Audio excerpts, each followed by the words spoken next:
Muy buenos días, muy buenas tardes, muy buenas noches. Te habla el pastor Carlos Betancourt de la iglesia Brainer Baptist Church. Estamos contentos de que hayas sintonizado nuestro canal, pero queremos recomendarte a que busques una iglesia donde puedas crecer tú y tu familia en una forma saludable. Bendiciones. Hasta pronto. Si ustedes se dan cuenta que en su hojita que yo les di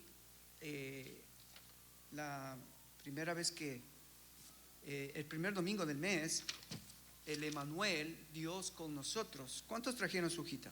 A ver. Ahí, muy bien. ¿Sí están leyendo en casa el Emanuel, Dios con nosotros?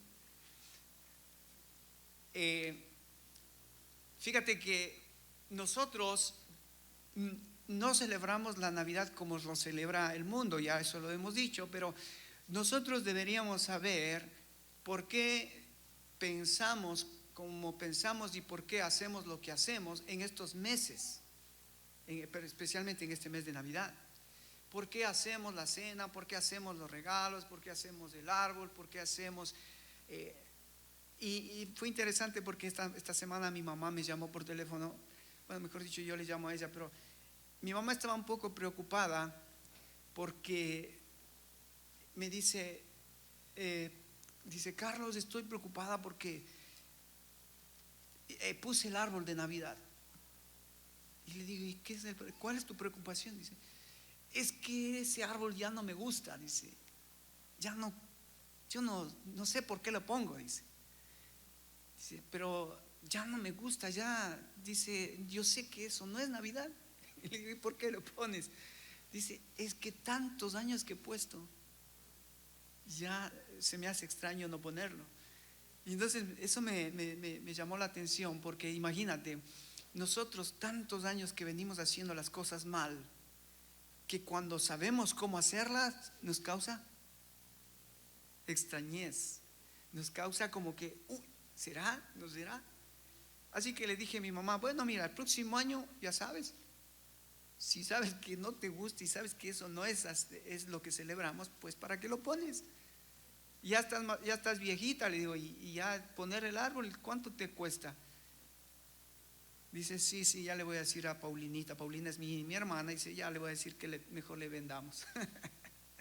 Así que el próximo año no hay árbol en la casa, seguramente. Pero hermanos, nosotros hablamos la semana pasada de dos textos que une el Antiguo Testamento con el Nuevo Testamento. Isaías 7:14, ¿te acuerdas del texto? Que el Altísimo daría una señal. ¿Cuál era la señal? Que una virgen concebirá y dará a luz un niño, ¿verdad? Eso dijo Isaías 700 años antes que nazca Jesús. Y Mateo y Lucas recogen la profecía cuando nace Jesús, y Mateo dice, ese día se cumplió, ese día ya se cumplió. Hoy, cuando Lucas 2:11 dice, hoy en la ciudad de David nació el Salvador, que es Cristo Jesús. Hoy se cumplió la profecía de Isaías que un niño ha nacido. Un niño ha nacido y era Jesús. Así que qué interesante como 700 años de la profecía se cumple. Y no solamente se cumplió esa profecía, yo les dije, más de 500 profecías en la vida de Jesús a lo largo de toda su vida, del Antiguo Testamento, que los profetas hablaron, que los profetas pronosticaron lo que iba a suceder con Jesús, se cumplió exactamente con Jesús. 500 profecías, ¿te imaginas eso? Es como si yo te dijera, Israel, cuando tú el próximo año que vas a ir a Guatemala, vas a tener una casa amarilla con cuartos azules, con tu baño blanco, con tu cama celeste, vas a tener 10 cuartos. O sea, hay un montón de probabilidades que eso no se dé, pero puedo seguir aumentando para que las probabilidades sean menos. En la Biblia sucede al revés. Mientras más profecías del Antiguo Testamento tenemos, más podemos darnos cuenta que las profecías que se hicieron con Jesús, todas se cumplieron. Así que no estamos, como yo les dije, las profecías del Antiguo Testamento son las huellas digitales de Dios. Aquí están las huellas digitales. Él dejó escrito esto para que tú y yo conozcamos y podamos ver que Él es fiel. Lo que Él promete lo cumple. Amén. Lo que Él promete lo cumple. Por eso es que los miércoles siempre oramos. Les digo a las hermanas, vamos a orar oraciones que estén conforme a la voluntad de Dios. Porque solo las oraciones que están conforme a la voluntad de Dios, Dios las contesta. Las otras las desecha.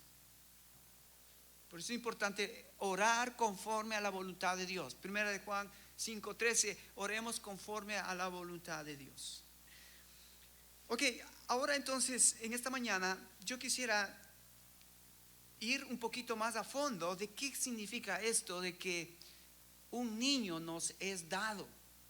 Un niño nos da. ¿Quién era este niño? ¿Quién era este niño? Ahora, vamos rápidamente a leer algunos textos para mostrar que este niño no fue cualquier niño. Ya leyó el hermano esta mañana Isaías 9:6. Allí algunas características del Mesías: príncipe de paz, Padre eterno, consejero, admirable. Ese era el niño que iba a nacer, así que no era cualquier niño. Pero vamos al libro de Juan, si ustedes me acompañan, porque ese niño es un niño especial, es un niño espectacular, es un niño que yo espero, estoy seguro de que esta mañana te vas a asombrar de este niño. Espero, ojalá Dios nos asombre. Juan 1:1. Y este es un texto que tú ya lo conoces, pero vamos a repetirlo porque vamos a empezar aquí para mostrar qué importante es este niño. ¿Por qué es importante este niño? Dice versículo 1: en el principio era el verbo, y el verbo era con Dios, y el verbo era Dios. Ahora aquí hay tres frases muy importantes. En el principio era el verbo, y el verbo era con Dios. Nota que aquí hay dos personas, el verbo y Dios. Si ves, el verbo y Dios son dos personas, el verbo y Dios. Y dice después al final que ese verbo era Dios. O sea que ese verbo tenía las características, la misma naturaleza que Dios. Ese verbo tenía las mismas características de ese Dios. Ahora, la pregunta es: ¿quién es ese verbo? ¿De qué verbo está hablando? Y el versículo 14 lo aclara Juan para que no nos confundamos. Y el versículo 14 dice que ese verbo era, dice, y aquel verbo fue hecho carne y habitó entre nosotros, y vimos su gloria, gloria como del unigénito del Padre, lleno de gracia y de verdad. Fíjate qué impresionante la revelación que Juan nos da. El verbo se hizo carne. ¿Cuál verbo? El verbo de 1:1, que estaba con Dios. El verbo que estaba con Dios dice que se hizo carne. Se hizo carne. Ese es un milagro que nosotros ahora podemos entenderlo, pero el mundo no lo entiende, porque esto se debe entender espiritualmente, que es un milagro que el verbo que estaba al lado de Dios vino a este mundo a hacerse carne. Y la pregunta es: ¿para qué vino a hacerse carne? Ahora, hay dos respuestas que son muy importantes que entendamos de esta mañana. La primera está en el versículo 18. ¿Para qué vino el verbo? Fíjate, el versículo 18 dice: a Dios nadie le vio jamás. A Dios nadie le vio jamás.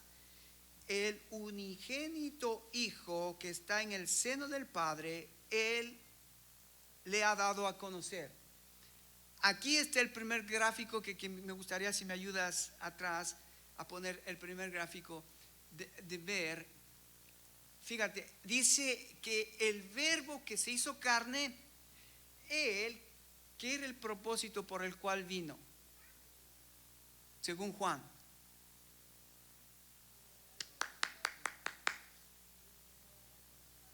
vino a darnos a conocer al Padre. Tú, si quieres conocer al Padre, tienes que conocer ¿a quién? Al Hijo. Al Hijo. Ahora, o sea que ahora aquí ya asoma una verdad más que añadir a esta persona, al Verbo. El Verbo no solo que estaba al lado del Padre, sino que el Verbo era el Hijo que estaba con el Padre. Y entonces el Padre envía al Hijo a este mundo para que el Hijo le dé a conocer al Padre. Wow.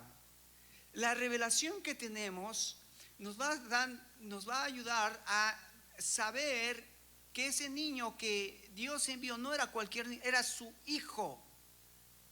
Dios tiene un hijo. ¿Tú sabías de eso? Claro que ya sabías. Pero sabes que el mundo está en problemas porque el mundo rechaza al Hijo. Juan 3:16 es claro ese texto que tú conoces, ¿no? Porque de tal manera Dios amó al mundo que dio a su Hijo, para que todo aquel que en Él crea no se pierda, mas tenga vida eterna. O sea que el plan de Dios era enviar a su Hijo para que todo aquel que cree en su Hijo pueda tener la vida eterna. Y es el Hijo el que nos da a conocer al Padre. Así que si tú ya tienes a Cristo en tu corazón, el Espíritu Santo que viene a ti, ahora eres participante de la parte espiritual donde te capacita a Dios para que le conozcas al Padre. En el capítulo 14 de Juan, es interesante, hay 3 discípulos. Primero está Tomás, y Tomás le dice a Jesús: Jesús, ¿cuál es el camino? ¿Cuál es el camino que tenemos que andar para poder llegar al Padre? ¿Qué le contesta a Jesús? Juan 14:6. Yo soy el camino, yo soy la verdad, yo soy la vida. Tomás, yo soy. Nadie va a ir al Padre sino por mí. Fíjate que ya había pasado tanto tiempo y Tomás todavía no le cayó el 20. ¿Quién estaba al lado de él? El Hijo de Dios que podía llevarle al Padre. Después Felipe le dice a Jesús: Jesús, ok, está bien. A ver, si haces algo espectacular para mostrarnos al Padre, yo voy a creer. ¿Cuál fue la respuesta de Jesús a Felipe? Felipe, tanto tiempo que estoy con vosotros y no conocéis al Padre. El que me ha visto a mí, ha visto al Padre. Y tú dices: muéstrame al Padre. ¿Ves? Felipe todavía no estaba entendiendo, igual que Tomás, quién estaba alrededor de ellos. Y después Judas le dice: Señor, ¿cómo es que te manifestarás a nosotros? A ver, ¿cómo te manifestarás a nosotros para que nosotros podamos creer que tú eres el Hijo de Dios? Hacían preguntas que para Jesús, en ese momento, seguramente Jesús quería agarrarse los pelos, porque después de tanto tiempo que caminaron con Él, después de haberles mostrado quién era Él, con milagros, con señales, con prodigios, ellos llegaron a un punto que estaban confundidos. ¿Quién es este hombre? ¿Quién es este hombre? Pero Juan nos revela claramente que este hombre, este niño que nació en Belén, el Verbo estaba con Dios, el Verbo era Dios, perdón, en el principio el Verbo era con Dios, el Verbo era Dios y el Verbo estaba con Dios.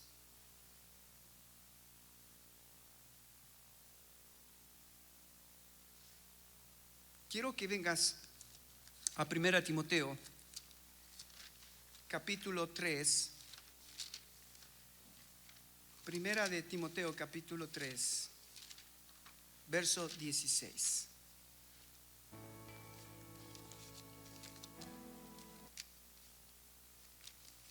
Primera de Timoteo 3, 16. Vamos a leer un poquito desde el 14 para entender un poquito este texto, ¿ok? Mira lo que dice el versículo 14, Primera de Timoteo 3, 14. Dice: esto te escribo, aunque tengo la esperanza de ir pronto a verte, para que si tardo sepas cómo debes conducirte en la casa de Dios, que es la iglesia del Dios viviente, columna y baluarte de la verdad. E indiscutiblemente grande es el misterio de la piedad. Pablo le va a decir a Timoteo, le va a decir: mira, Timoteo, yo te dejé en Éfeso para que tú les enseñes la sana doctrina, pero el misterio de la piedad es importantísimo. ¿Y cuál es el misterio de la piedad? Fíjate la primera frase del versículo 16. Indiscutiblemente grande es el misterio de la piedad. Dios fue manifestado en carne. Dios se hizo carne. Ese es el misterio de la piedad. Ese es el misterio por la cual la iglesia, en la cual la iglesia se edifica. Ahora, vamos a ir un poquito más al fondo, porque necesitamos entender esto, porque si no entendemos esto no podemos dar el valor que tiene este texto. Que Juan dice: ya que el verbo se hizo carne, y aquí Pablo dice que Dios se manifestó en carne.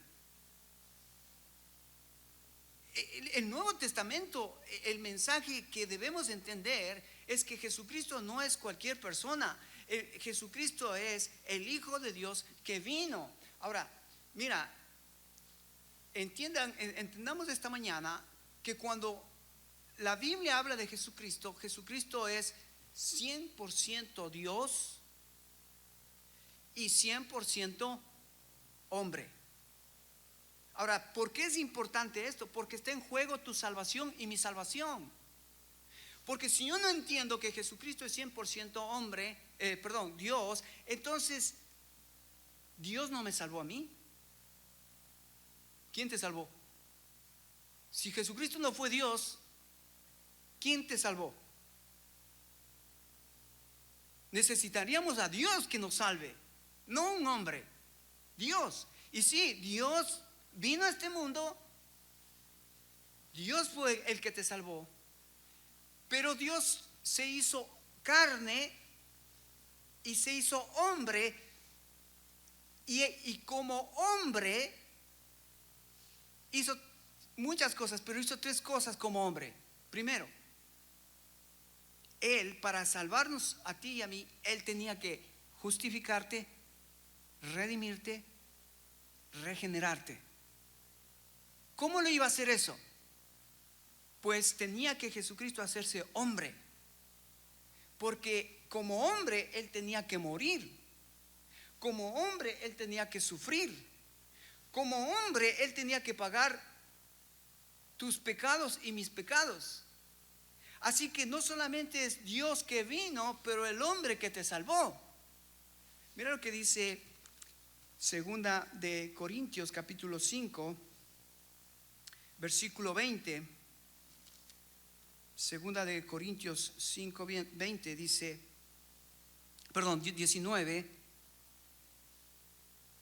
Bueno, vamos a leer desde el 18. Dice: y todo esto proviene de Dios, quien nos reconcilió consigo mismo por Cristo y nos dio el ministerio de la reconciliación. Fíjate lo que dice el 19.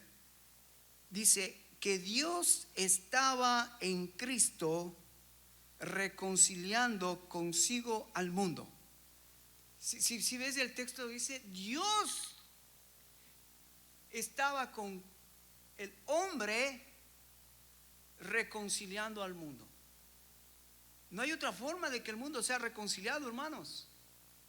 Aquí Dios da un corte a las sectas, da un corte a las herejías, a las falsas enseñanzas de que tú puedes, o la gente puede llegar a salvarse por medio de obras, por medio de religiones, por medio de sacrificios. No hay cómo.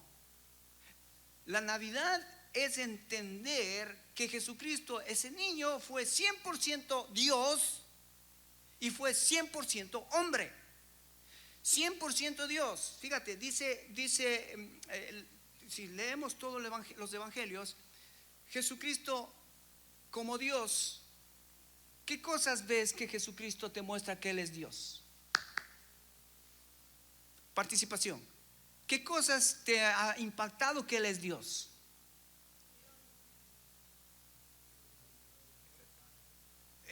Por ejemplo, ¿no es cierto?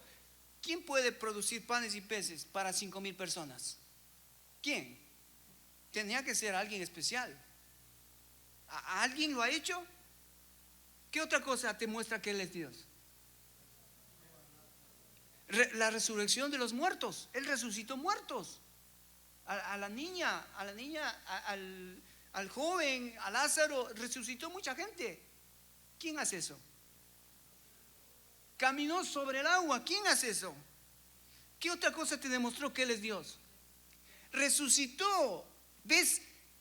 Toda la vida de Jesús, Él estaba demostrándonos a toda la humanidad que Él era Dios.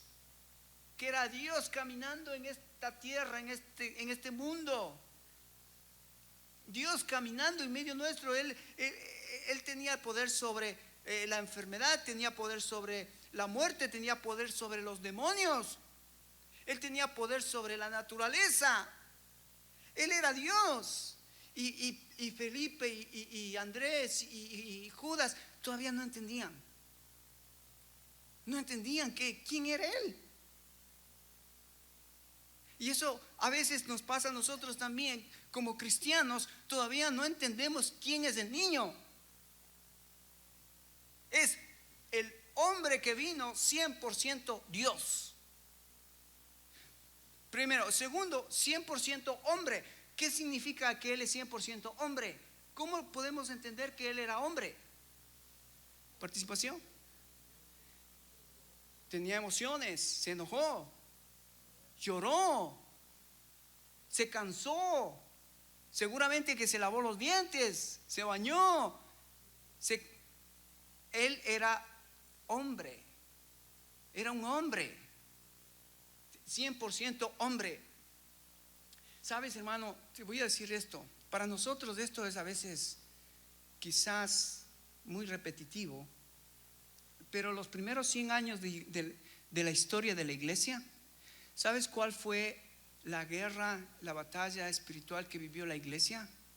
Que se levantaron muchos herejes para traer doctrinas falsas sobre Jesús. Y ellos decían, hay muchas doctrinas herejes respecto a Jesús, y seguramente tú puedes verlos y después analizarlos. Pero ¿cuáles eran las doctrinas herejes? Unos pensaban que Jesucristo era 50% Dios, 50% hombre. Así empezaron. No, es que Dios tiene que ser 50% divino y 50% humano, y se juntan, y ese es Jesucristo. Y muchos creían eso. Ahora, si Jesucristo era 50% Dios, entonces Dios, ese Dios no te puede salvar. Si era 50% humano, ese humano no te puede salvar. 50%. Tiene que ser 100% Dios, 100% hombre. Otros decían, no. ¿Sabes qué es el problema? Es que Dios, que Jesucristo es 100% divino, y que cuando Jesucristo nació, lo divino absorbió lo humano, o sea, lo anuló a lo humano. Porque decían, ¿cómo puede ser que Dios se haga carne si la carne era mala? Los filósofos decían que la carne era mala. Lo malo del hombre es la carne. ¿Cómo puede ser que Dios permita que su hijo venga en algo malo? Y entonces esa era otra herejía, que Dios viene y se absorbe al hombre, y entonces Jesucristo es Dios pero controlado por la naturaleza divina, desplazando la naturaleza humana. Y así por el estilo, muchas herejías se han levantado los primeros 100 años, diciendo que Jesucristo o no es Dios, o no es hombre, o no es ninguna de las dos cosas. Pero ahora sabemos que Jesucristo es 100% hombre, 100% Dios. Por eso es que nosotros podemos estar seguros de nuestra salvación, porque el que nos salvó fue Dios, y el que dio su vida fue su Hijo. Y punto. Pablo le dijo ahí a Timoteo: por eso te dejé en Creta, para que enseñes la sana doctrina, porque es en esta verdad que se edifica la iglesia, en el misterio de la piedad. Dios se hizo carne, 100% Dios, 100% hombre. Pero aquí hay un problema, hermanos. Si vas a Filipenses capítulo 2, versículo 5, ¿qué dice Pablo en Filipenses capítulo 2, versículo 5? Dice así, mira: haya pues en vosotros este sentir que hubo también en Cristo Jesús, el cual siendo en forma de Dios, nota aquí, me encanta esta palabra. Pablo usa esta palabra en una forma precisa. Dice: haya pues en vosotros el sentir que hubo en Cristo Jesús, el cual siendo en forma de Dios. La palabra forma significa pletora, que significa completo. O sea, Jesucristo es completo Dios. Era la forma completa de Dios. Dice Jesucristo, hablando de Jesucristo, siendo en forma de Dios, no estimó ser igual a Dios como cosa a que aferrarse, sino que se despojó a sí mismo, tomando forma de siervo, hecho semejante a los hombres. Y entonces la pregunta aquí es, acuérdate, Jesucristo es 100% hombre divino, 100% Dios, 100% humano, 100% hombre.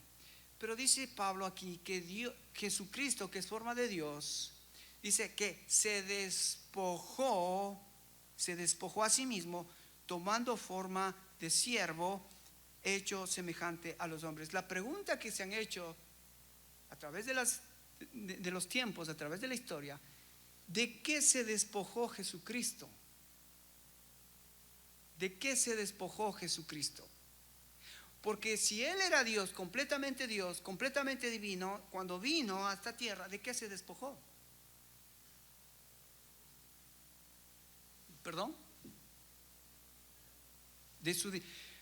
Es un peligro pensar que Jesucristo, si Él vino a esta tierra despojándose de su deidad, de su divinidad, de su carácter, entonces Él ya no es Dios. Igual si decimos que Él dejó el trono y ese trono, mientras Él estaba aquí, ¿quién ocupaba? Porque el que ocupa el trono es el que gobierna. El que ocupa el trono es el que tiene autoridad. Y entonces esta palabra de que se despojó a sí mismo, ¿de qué habla? Fíjate que es interesante cuando vos vas a leer los evangelios, y con esta historia para mí se aclaró el panorama de cómo es que Dios, cuando vino y cómo utilizó su naturaleza divina y su naturaleza humana, cómo es que Él funcionó aquí en la tierra. ¿Te gustaría saber eso? ¿Te gustaría saber cómo Él usaba su naturaleza divina, cómo usaba su naturaleza humana para el bienestar de la salvación de la gente? Pues mira, hay muchas historias, pero aquí va una. ¿Te acuerdas cuando Pedro y los discípulos estuvieron en el huerto de Getsemaní y vinieron los soldados romanos? Y entonces los soldados romanos se acercaron a Jesús, lo apresaron, y ¿qué hizo Pedro? Pedro sacó su navaja y ¿qué hizo con el soldado? Lo cortó la oreja. La oreja de Malco fue, y seguramente Malco se quedó ahí sin oreja, y así el pobre. Y entonces Jesús se acerca a Pedro, y ¿te acuerdas las palabras de Jesús? Pedro, Pedro, Pedro, si tú supieses quién soy yo, tú sabrías que yo podría a este rato pedir a mi Padre legiones que vengan y me rescaten.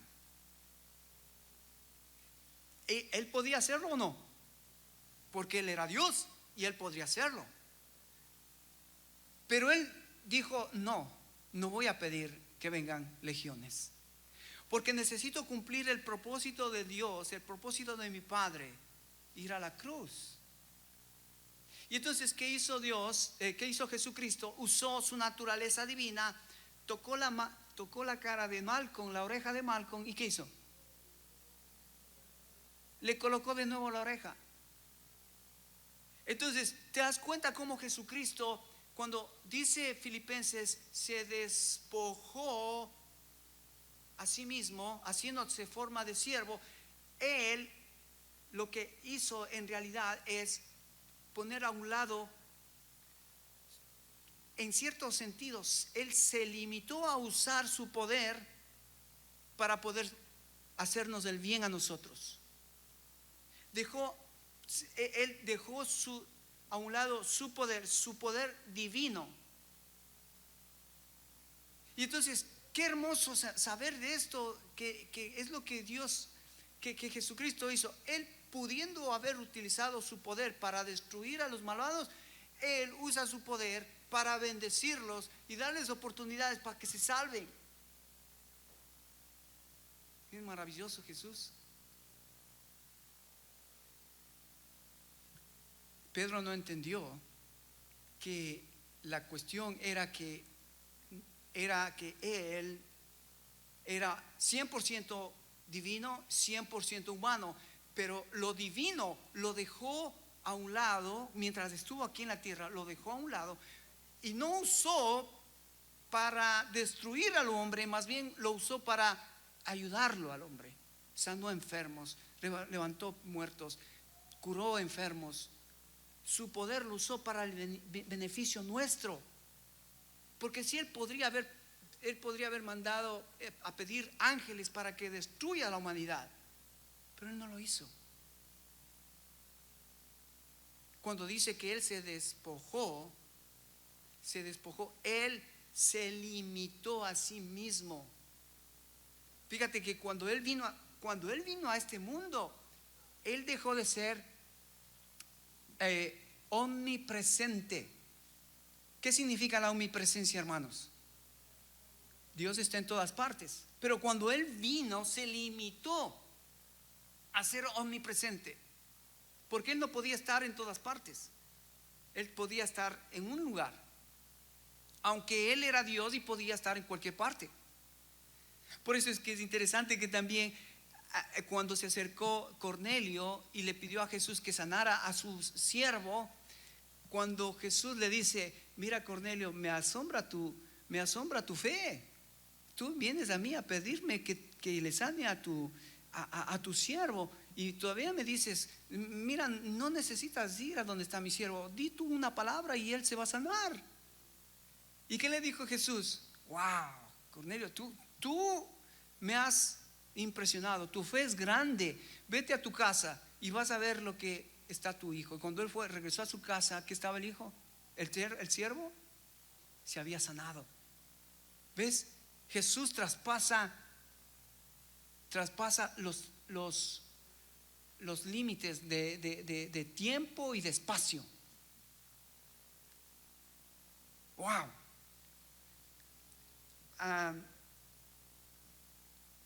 Entonces, el niño que nació, creció, pero siendo 100% Dios, 100% hombre, 100% Dios. Entonces, sí, Dios me salvó. ¿Cómo te salvó Dios? Usando al hombre que fue 100% hombre y que él fue a la cruz, murió y resucitó para poder salvar al más vil pecador. Se despojó a sí mismo tomando forma de siervo y se hizo. Ahora, yo creo que esto ya de Jesús, espero esté bien claro. No te confundas. Él no es 50% Dios, 50% hombre. No, él es 100% Dios, 100% hombre. Ok, ahora vamos a ¿qué pasó con el hombre? ¿Qué pasa con el hombre? Nosotros somos humanos 100% pecadores. ¿Sí o no? Nosotros venimos del modo caído, que significa lo que Pablo dice en Romanos capítulo 3, versículo 23, que por cuanto todos pecaron están destituidos de la gloria de Dios. Pero hay el mensaje de Pablo, el mensaje de Romanos es que es por medio de Jesucristo que nosotros podemos llegar nuevamente a ser conectados con el Padre. Entonces, del modo caído, adámico, podemos pasar al modo redentivo, al modo Jesucristo. Ahora, cuando tú aceptas a Jesús, ¿sabes lo que sucede, hermano? ¿Sabes lo que sucede? Que el hombre pecador 100% recibe la naturaleza divina de parte de Dios. Mira, segunda de Pedro, capítulo 1, versículo 4. ¿Estás conmigo? Segunda de Pedro 1:4 dice: por medio de las cuales se nos han dado preciosas y grandísimas promesas, para que por ellas llegas a ser participantes ¿de qué? ¿De qué dice el texto? De la naturaleza divina. Fíjate, esto es impresionante, hermano. Esto es glorioso. Que ahora tú y yo tenemos la naturaleza divina de parte de Jesucristo, pero no como Jesucristo, porque acuérdate, Jesucristo era 100% Dios. Cuando tú y yo recibimos a Cristo como nuestro Salvador, no recibimos la naturaleza divina 100%. ¿Recibimos qué? El Espíritu Santo. Y entonces ahora somos nosotros templos del Espíritu Santo. Jesucristo era 100% divino. Nosotros no somos 100% divinos. Nosotros somos 100% pecadores que recibimos de parte de Dios su Espíritu Santo para poder relacionarnos con Él. Y lo que el Espíritu Santo ahora está haciendo en nosotros es una obra de transformación en la mente, emociones y voluntad del individuo. Wow, esto explotó mi cabeza porque dije, wow, claro. ¿Por qué hay esos hombres, los ahora llamados apóstoles, los llamados ahora profetas, que ellos dicen que en el nombre de Dios, en el poder de Dios, ellos sanan enfermos, ellos curan personas, ellos hacen milagros? No fue para eso que vino el Espíritu Santo de Dios a tu vida, hermano. El Espíritu Santo, según 1 Corintios capítulo 3, 16, vino para hacer una transformación de adentro hacia afuera, para que tú y yo nos conformemos más conforme a la imagen de su Hijo. Entonces, mientras Jesucristo es 100% Dios, 100% hombre, el pecador es 100% pecador y recibe el Espíritu Santo para que se relacione con el Espíritu Santo el hombre, y es el Espíritu Santo que comienza a hacer una obra interna en nosotros. He escuchado a pastores decir que si tú aceptas a Cristo y eres hijo de Dios, tú eres un pequeño Dios, un junior. ¿De dónde sacan esas ideas monstruosas, dañinas? Hacerle pensar que un tipo pecador puede llegar a ser Dios. Eres pecador y lo que Dios ha hecho es participarte de la naturaleza de Él. Tú eres participante de lo que Él te ha dado. Ahora, para relacionarte con Dios necesitas del Espíritu Santo de Dios. Qué hermoso saber que el propósito del Espíritu Santo que ahora mora en mí, según Juan 14, 26, es que el Espíritu Santo de Dios me va a dar a conocer al Hijo para que yo sea más como el Hijo. Ese es el propósito nuestro aquí en la tierra, ser más como Cristo. Romanos 8, 28 y 29, para que seas más a la imagen de su Hijo Jesucristo. Gálatas 4 dice Pablo: sufro dolores de parto hasta que Cristo sea formado en vosotros. Efesios capítulo 4 dice que todos tenemos que ir a la estatura, a la plenitud de Cristo. ¿Cómo es que la gente quiere el Espíritu Santo para ser feliz, para ser próspero, para ser famoso?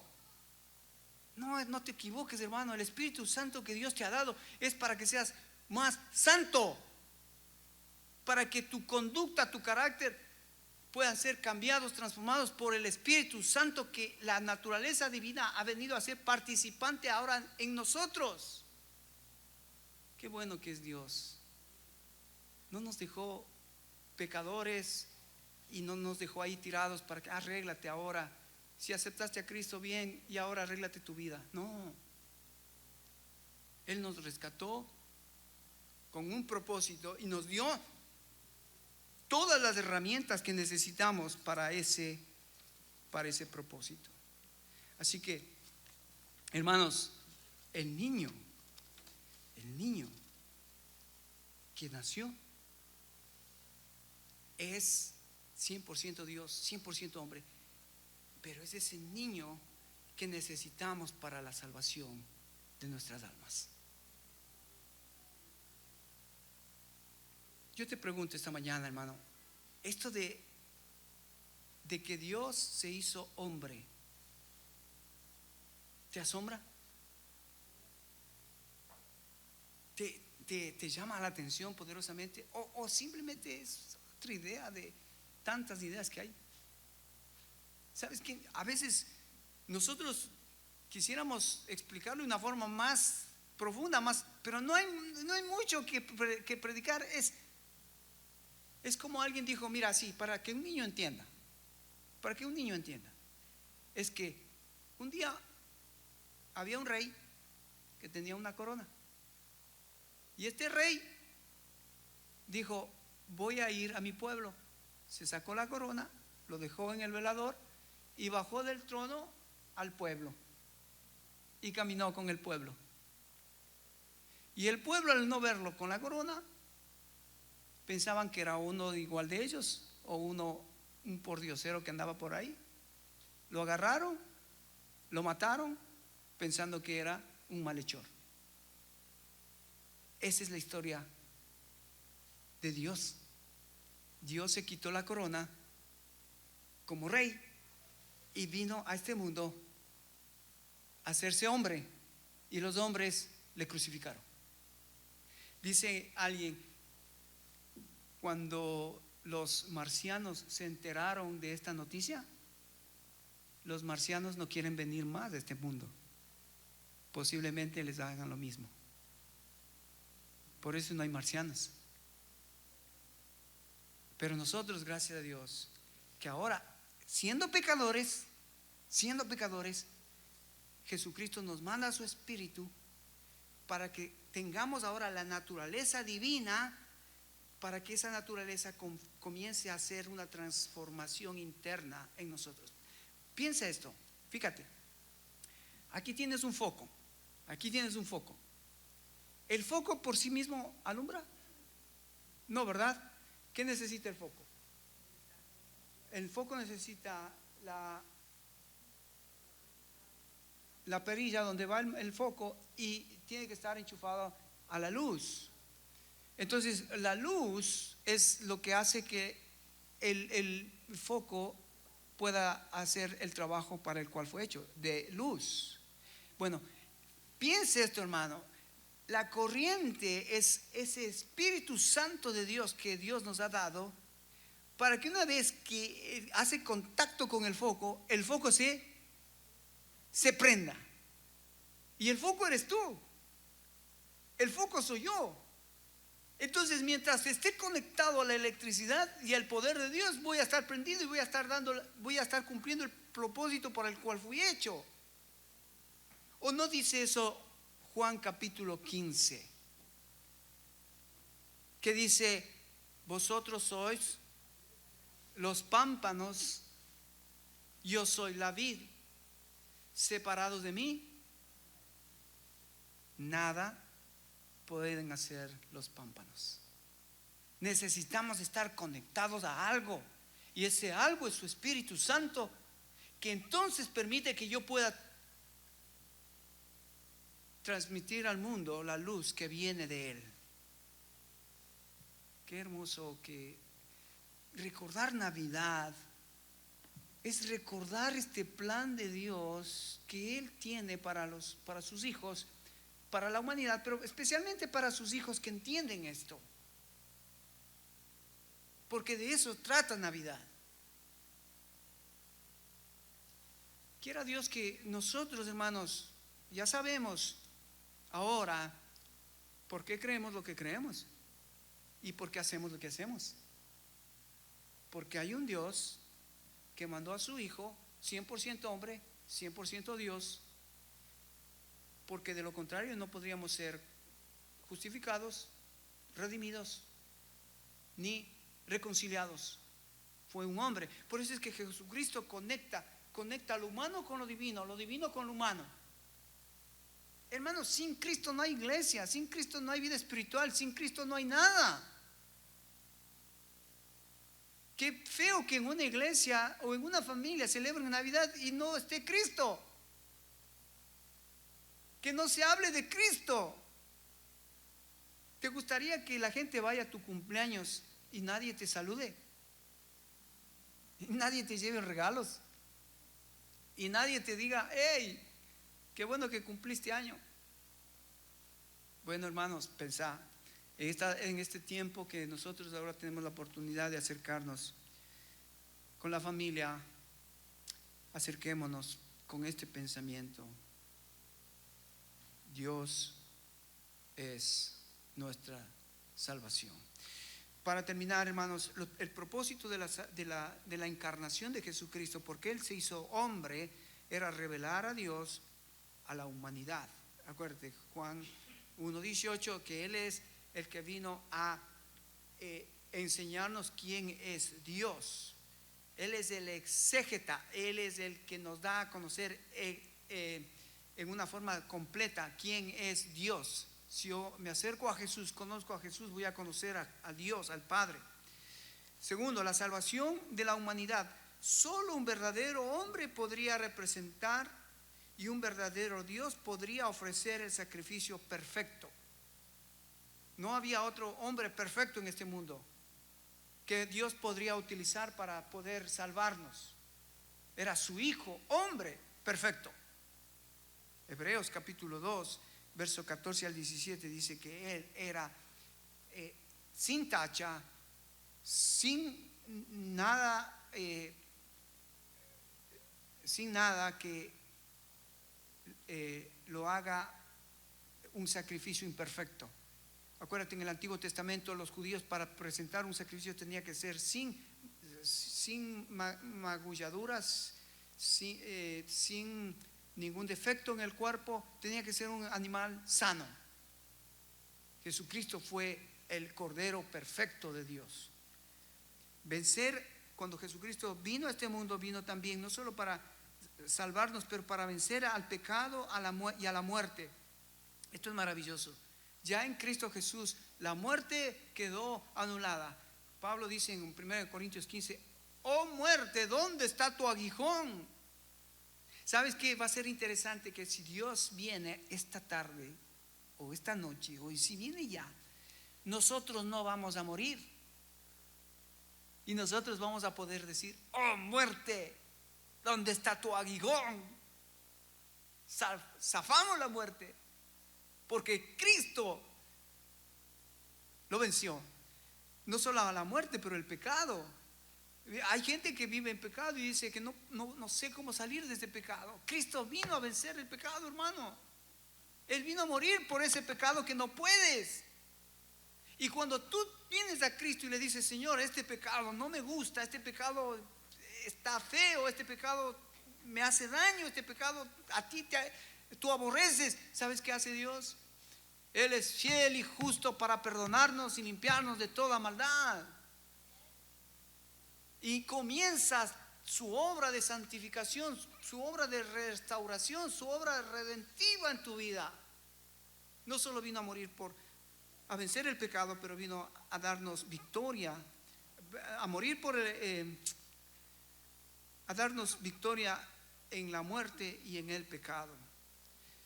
Jesucristo vino para restaurarnos a la imagen de Dios. La humanidad dañada por el pecado puede ser renovada, restaurada por Cristo. Jesucristo vino para hacernos hijos e hijas de Dios a través de su Hijo Jesucristo. Escúchame, esto es clave, hermano. Jesús es el único Hijo de Dios amado. Dios tiene un Hijo. Pero todos aquellos que nos ponemos debajo de Cristo, en Él, somos vistos de parte del Padre como hijos adoptados por el Hijo. Así como en Adán todos estamos separados de Dios, es en el Hijo que volvemos nuevamente a una reconciliación con el Padre. Amén, hermanos. Bueno, celebremos con estos pensamientos la Navidad. Esto es comida, no es nada lechita, es profundo. La iglesia a los primeros 100 años lucharon por esta verdad y ahora la tenemos masticadita para que podamos entender quién es nuestro amado Salvador. Amén. Cierra tus ojos, vamos a terminar.